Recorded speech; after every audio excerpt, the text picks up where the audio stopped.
ముఖ్యమంత్రి గారికి హృదయపూర్వకమైనటువంటి కృతజ్ఞతలు తెలియజేస్తూ ఉన్నాము. అలాగే వారి ఇందాక ప్రస్తావించిన విధంగానే ఇక్కడికి విచ్చేసినటువంటి గ్రీన్ యాక్టివిస్ట్ వనజీవి రామయ్య గారికి అలాగే దుస్సర్ల సత్యనారాయణ గారికి ఇప్పుడు సత్కారం ఫెలిసిటేషన్ చేయవలసిందిగా గౌరవనీయ ముఖ్యమంత్రి గారు శ్రీ రేవంత్ రెడ్డి గారిని, అలాగే జూపల్లి కృష్ణారావు గారిని, అలాగే మా చిరంజీవి గారిని అండ్ రామ్దేవ్ గారిని రిక్వెస్ట్ చేస్తూ ఉన్నాము. వారికి చెక్ అందించవలసిందిగా రామ్దేవ్ గారిని రిక్వెస్ట్ చేస్తున్నాం.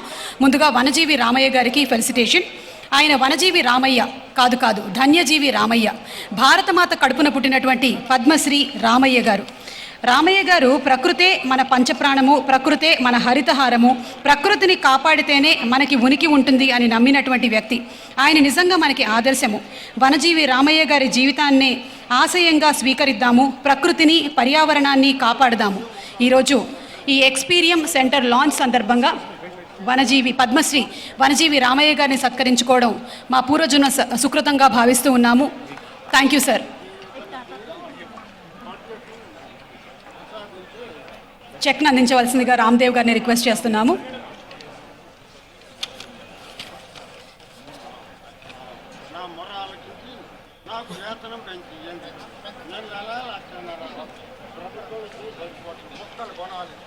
అలాగే తదుపరి సత్కారం దుస్సర్ల సత్యనారాయణ గారు.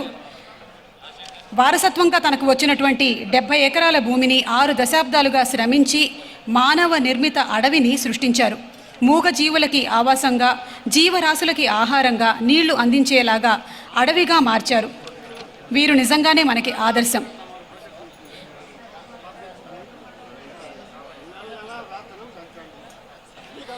కొట్టినా నీ మేలు మరవని గట్టి గుణమి ఈ చెట్టులో, ఆకు తెంచితే పాలు కారేటువంటి అమ్మతనము ఈ కొమ్మలో, సృష్టిలో ప్రతి జీవజాతికి సృజనత ఉన్నది నేర్చుకో, ప్రకృతిని కాపాడి నేలకి పర్యావరణం ఇచ్చిపో అన్న కవి మాటల్ని నిజం చేస్తూ దుస్సర్ల సత్యనారాయణ గారు మన సమాజం కోసం అలాగే ప్రకృతి కోసం అందిస్తున్నటువంటి సేవలకి గాను ఈరోజు ఎక్స్పీరియం లాంచ్ సందర్భంగా గౌరవనీయ ముఖ్యమంత్రి గారి చేతుల మీదుగా సత్కారం.